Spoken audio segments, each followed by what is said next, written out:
Well, hey everybody, it's 3 p.m. and it's time for dinner with Nanny Bubby. And today we are cooking parchment roasted halibut. It's the end of the halibut season, and I always, even though sometimes during the summer I'm not eating it quite as much as I think I should be, when I know the season is coming to an end, boy, I want to grab it every time I'm at the grocery. So here we are. This is a redo recipe, meaning that I think maybe sometime last summer we actually, or maybe early as the spring was coming and halibut came out, I started to do this and we did this recipe for all of you back then. So it's a redo, but we all eat something more than one time at home in our own kitchens. So I'm just adding a little bit of extra flavors to this than I normally do. I just wanted to point out that I am using this fabulous new parchment, and I love this parchment paper. I love to give tips all the time on the things that I find. So this is kitchen parchment. It's paper. There's a glare on there. Let me get it to where there's no glare.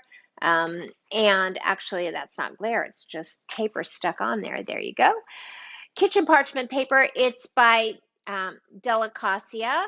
There's the brand right there, Delicacia. What I love about this is that you can make this any size that you wish, which I have done.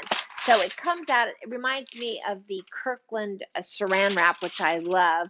I love because you can make it as long as you want or as small as you want. You just pull this out. There's the slider pull right here. You can cut whatever size you want. There we go. Sometimes it's tricky. You have to be good with one hand and kind of pull it tight.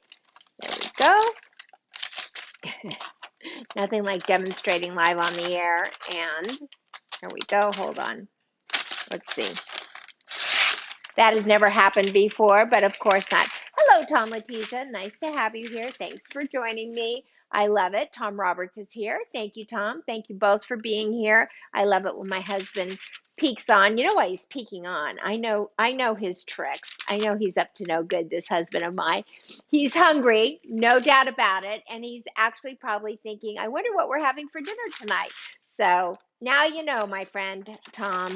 Now you know what we're having. It's pretty sneaky, right? But I know him. I know that man of mine who's been around for about 43 years now. Wow, right? Because I only look 43 myself. I'm only 43. He married me right before I was born. Okay, so if you're ready, we're going to continue forward. First of all, you saw the parchment that I'm using. This is a cookie sheet. And what I'm going to do is we're going to make these little parchment pockets to put the fish in, and then we're going to seal them up and lay all three of them right here on the cookie sheet, or the I can't think of the name, the other name for cookie sheet. I don't know why. But anyway, so here we go. Hey, Frank, how are you? Thanks for being here. Never fear, Frank is here. So I just want to remind you to certainly go on to Nanny Bubby or Gather with Nanny Bubby and download the Happy Fridge so that you can get your copy of that. It's got the spoiler list on it, meaning whatever is in your refrigerator, how long it's good for. Definitely add that to your list of downloads. Our email blast to all of our gatherers and our newsletter list will be going out here very, very soon. So here we go. We're going to, if you can see this, I took these pieces of parchment, folded them in half so there's a nice crease, and I'm going to go and just place just one piece. This is a piece of the halibut, and I'm going to just nestle it up maybe about a half of an inch, if you will, from the crease, maybe just a little bit more so that it creases over nicely. I have patted this dry with a paper towel so that it doesn't leak all through the parchment paper. So there you can see it's right there. I'm able to do it right on the crease, and there you go. Okay, so the first thing we're going to do is we're going to squeeze this with a little bit of lemon. Then we're going to salt and pepper it, because the salt and pepper will weigh down a little bit of the, I don't have a knife, will weigh down the lemon juice. So let's cut this in half. There we go. And we're just going to squeeze a little bit of this lemon juice being careful not to let any of the seeds get on there. Just opening my fingers just a little bit. There we go. And we're going to take some salt. This is so easy. Hey, Lisa, how are you? We're going to take some salt. Yep, beautiful. This is kosher salt. We do these individually just because I suppose I could line them all up and do one item at a time, but for all of you, I honestly don't have the room to do that, right? Because I'd have an entire assembly line that would go across the counter, which I do when I'm not with all of you. But when I am with all of you, I have to do these one at a time, just so that you can see the entire process, because the phone just doesn't have enough wide angle lens to it. So I'm going to cut myself just a little pinwheel of a Meyer lemon here. And these Meyer lemons have an awful lot of seeds in them, so I'm going to make sure that I get these seeds out before I lay this in here. So just pinching out the seeds as best as I can. That's the only thing about Meyer lemons that I'm not so crazy about, is all the seeds that come in this. But I should probably try to plant these seeds and get them to sprout, and I would have another beautiful Meyer lemon. So the next thing I'm going to do, I fought with myself about whether or not I would use fresh basil, fresh basil olive oil, whether I would use fresh lemon olive oil, but I actually centered on the blood orange. I felt like it would make a really good taste along with the lemon juice, a little bit of the blood orange olive oil here, just right on top. And we'll just use our hands and just blot it through. This has a really nice, rich orange color to it. And then I'm going to place the lemon on top. Get rid of one more seed. I'm going to take a couple of twigs of thyme and lay that right on top. And then I'm going to use these Fresco-Vetrano olives, which I love. Let me show you this. They're sweet and buttery, and they really are. So I like these better than the Castelvetrano. So that's a big mouthful. It's a big mouthful. Let's see who is here and talking. Oh, Romy is here. Hey, Romy, how are you? So nice to see you. Thanks for joining me here on Facebook. You rarely come on Facebook, so I'm really happy you're here. Thanks, Romy. Okay, so I'm taking these olives and placing them in, and you can see just what a beautiful, beautiful that is going to look when you tear open the top of the parchment paper. So here we go.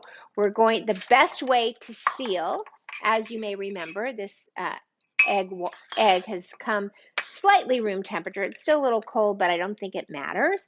And the best way to measure water is just to measure the water right in 1/2 of an eggshell. And for me, that's what I measure to make this an egg wash. It's about 1.5 tablespoons, and I think that's just fine. We're going to take it, going to whip it up, and we're going to use this as our glue because, nothing sticks like eggs. Think about what that was like when somebody threw eggs at your car in the middle of the night when you were in high school. I don't know about you, but that certainly happened to me. It's stuck, and if you didn't wake up in the morning and go and wash your car right away, you were in big trouble. Okay, all right. So now let's go ahead and we will dip right in here. And we're just going to, let me get this cutting board out from underneath because I need a flat and solid surface for this. So let me pull that out. There we go. And we'll get back to that in just a second. Okay, you following me so far? All right, so we're going to dip into the egg wash, and we're going to just right around the outer edge, we are going to put the egg wash.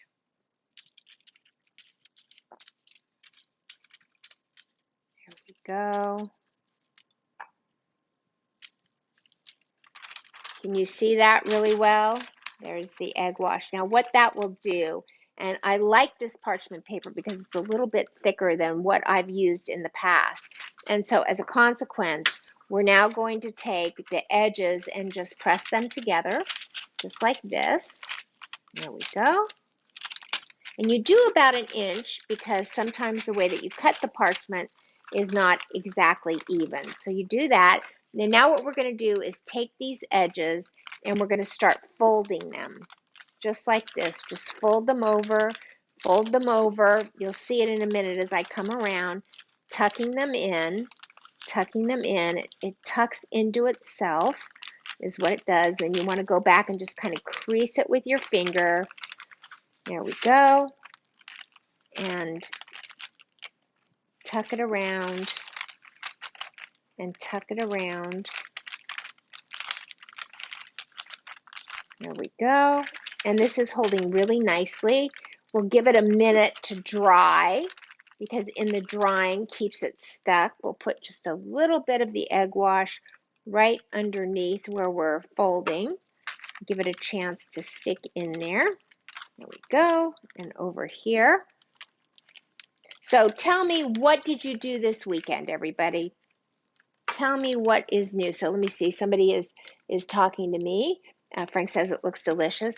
Tell me what you, while I'm sealing up these parchment pockets, tell me what you did this weekend. I got caught up from all the holidays, and thank you so much for your lovely wishes and nice patience as I celebrated the Jewish holidays. And you're going to be seeing by the end of the week, I'm going to be making what's called a Sukkot dinner. And it happens to be my favorite Jewish holiday. It's all about harvesting. And I'm going to have my grandkids and some of their friends here. And they're going to harvest the tomatoes because my tomatoes are ready to harvest, which is part of that holiday. It's all about the harvest. And they're going to plant the winter lettuces for me. And that really is all a part of that particular Jewish holiday. It's to celebrate the earth and celebrate the abundance that the earth gives us. And it is considered, that celebration of the earth, a high holiday. And I love that about that holiday. So let me hold this. As you can see, I tucked the legs under, the legs where we started, just underneath this so that it will stay tight. There we go. There we go. And now we're going to move on to the next one. So we'll start all over again. Hey, Heather. And we're going to take the, and Teresa, hey, Teresa, happy birthday to your husband, Ray. I saw on Facebook how loved he is and that you were celebrating him this weekend. So that's what Teresa did this weekend, right? And Frank said that he's been out on the road. Teresa and Isla are watching. That's lovely. So we're going to start with, again, some squeezed lemon juice. Let me see where I put that half a lemon. Making careful and sure that the seeds. So Teresa, tell us what you made for your husband's birthday dinner. Or did you go out? Tell us that. And we've got little Isla here. How cute is that? Okay, now we're going to put on a little bit of the fresh blood orange olive oil, which just looks so rich and yummy. And again, I struggled with, did I want an herb olive oil or did I want the fresh blood orange? Now, notice that I forgot one thing on the other one. I think that's part of the problem with doing these individual is that somehow they all get a different flavor and then everybody switches and plays around at the table and says, no, I want that one. No, I want that one. So for color, one of the things that I always do is on a white fish, because I think it roasts so nicely, is I add just a little bit of my very favorite seasoning, as you know, which is the smoked paprika. And this is sweet smoked paprika. And I'm just sprinkling that on. Not only just does it give it just a really fabulous flavor, and you can just smell it as it goes on. Oh, I just wasted a whole tablespoonful that fell out. But it also gives it just a beautiful look. So from here, we are going to take another slice of the lemon, just to put a slice of the Meyer lemon right on top. There we go.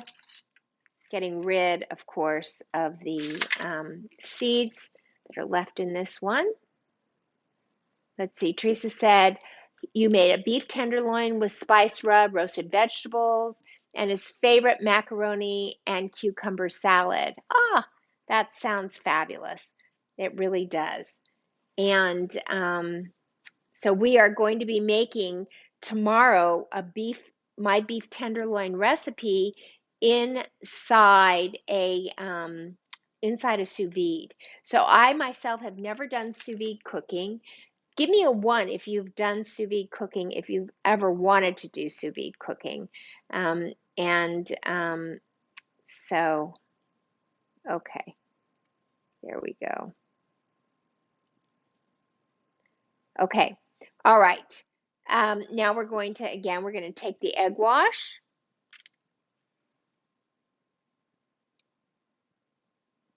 All right.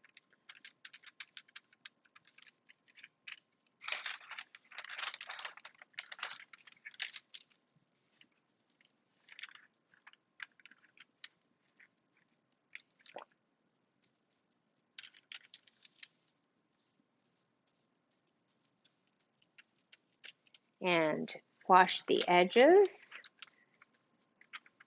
Give it a minute, I think sometimes just a little bit minute for it to get slightly sticky, and then just cool it down or dry it down, and then what happens is it will stick a little bit better as you fold. There we go. Now it's sticking, and now we're going to take the egg wash and just go. I think sometimes the technique as you fold, if you just put a little bit on the top like this, I know I'm shifting up the technique because maybe it's the parchment paper, there could be some wax on this which keeps it a little bit slicker. It's probably why I like it so much. But I think it just needed a little bit of, whoop, running down the sink there. So this way it sticks together in 2 places. There we go. And we're folding in different areas, just folding down. There we go. There we go. Making these nice little pockets. I'm looking up to make sure there wasn't something that I forgot. This time I did not.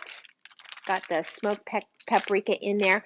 I did pull out some red chili flakes, but I think really and truly that this fish is just such a delicious and tender white fish that it really doesn't need any great spice. So if you can see, let me move this. I just want you to be able to see that I'm taking these ends and I'm bending them over, and then I'm laying them right here on this sheet pan. That's the word I was looking for a few minutes ago. And just going back on this side, it's coming undone, so we'll just tuck this under, right underneath the halibut. There we go. Okay, there we go. On to the third one. Let's see if we can be consistent. So Frank says, is sous vide cooking like cooking inside a teepee-shaped pan? No, I think the teepee-shaped pan that you are referring to, Frank, is what's called a tangine, if I'm not mistaken, and that's a Moroccan cooking utensil or tool or pan. What this is, so let's grab some more of this lemon. What sous vide is a very French, and it's S-O-U-S space, second word now, vide, V-I-D-E, sous vide. And what that actually is it's cooking in water. It is vacuum sealing and cooking in water. And what happens is it cooks perfectly. So I have marinated tenderloins for you, which I did over the weekend. And remember my recipe, how I always put those into the freezer. And I had told everybody about my wonderful experience about freezing that tenderloin and then carrying it on TWA airplane to my best friend's 40th birthday, if you can imagine. And it didn't defrost on the airplane because I had it on the floor, and you know how cold that floor gets. So we're using that recipe. I'm going to be taking it out of the freezer as soon as this show is over for it to defrost. And then what happens is when you cook in a sous vide, as I understand it, and I'm going to be learning along with all of you, and this was the reason that I needed the baby shower béarnaise sauce. If you remember when I made baby shower béarnaise sauce, because I am cooking this beef tenderloin in the sous vide for uh, a, for the baby shower. And what it does is that it will never overcook. Once it gets to a certain temperature, which would be for medium rare, it can never overcook. It can never get cooked beyond whatever that temperature is for medium rare. And it's an even medium rare, meaning that it's not hot on each, or, well done on the ends and rare on the inside like a prime rib gets. But it is from end to end 100% medium rare. You cannot overcook it. Even if you don't get it out of the sous vide in time, it doesn't matter. It will not overcook, which is an amazing process in and of itself, because with 25 women coming for this baby shower, I want to have everything done and ready to go. And so we're going to show you guys how to do the sous vide, how to set it up, how to vacuum seal. I saw a great deal of this on Thomas Keller and learned from him on his master class. But there's still so much to this technique. In fact, I've never even seen a real sous vide in person. So my cooking confidence coach, okay, putting the lemon on, putting the Fresco Vetrano olives on, which I love these olives so much, and the thyme. There we go. My cooking confidence coach, Tanya Murray, is coming. She's also a bride. She's going to be getting married in a little less than a month. So maybe we'll talk a little bit about that with her. So she is coming tomorrow. She's a great sous vide cook. She says it's easy as pie. And she's going to give me a lesson and then let me borrow her sous vide for the party. So I'm very excited. I only came to learn of a sous vide and sous vide cooking just in the last few months, believe it or not. I'd never heard of it, never knew what it was. Never, even after I heard what it was I even interested in it. But then suddenly, when you're cooking a beef tenderloin for 25 women and you think about how not to be stressed, you become interested in these things. So tomorrow, I'm not only learning on my own, but I am teaching all of you. So I'm very excited. I'm very excited to welcome Tanya back to the show. She's so much fun to work with. So much fun. Okay, so I see Lisa said, woohoo, it was so good, and you made, Parmesan appetizers. I don't remember that. Oh, yes, I do remember the appetizers I made, and it was Lisa's birthday that I carried that beef tenderloin on the airplane frozen, and then we put it in the refrigerator, and then the next day we cooked it for her birthday. That was hilarious. It was the most hilarious thing I think I've ever done. And that was post or pre 9/11. I just wonder if I would be able to get on an airplane now with a frozen tenderloin. It's almost a weapon, right? When it's that long and that frozen. Okay, so here we go. It was in my carry-on. Okay, there we go. There's the third package. There we go. Okay, and this is what it looks like. I'll just put it up here on this pan so that you can see. And this is the great parchment pockets for roasted halibut. I'll put this in the oven at 375 for about 35 minutes, and then we're going to take it out. I'm going to throw a little bit of thyme onto the platter, just because, onto the cookie sheet, because it actually, the smell of the roasted thyme just really knocks your socks off, makes you want to come downstairs for dinner. So a couple of things, just reminding all of you to make sure that you download the Happy Fridge. It's going to be coming out in our email list, but it's in Gather with Nanny Bubby. It's been there for the last 2 weeks, giving all of you the very first opportunity to download it. Give me a thumbs up if you've looked at it. It's really a great document. I'm so proud of it. And remember, we're going to be really working on our contest. Make it absolutely clear about our fall contest, posting it in and gather with Nanny Bubby. And so that's it for today. That was a very quick dinner. I'm going to be making this with green beans, which is going to be awesome, and blistered green beans with tomatoes. So I'm really excited about that. And thank you all so much for joining me today. This is Nanny Bubby on the count of 3. 1, 2, 3. Go out and spread love like butter. Bye, everybody.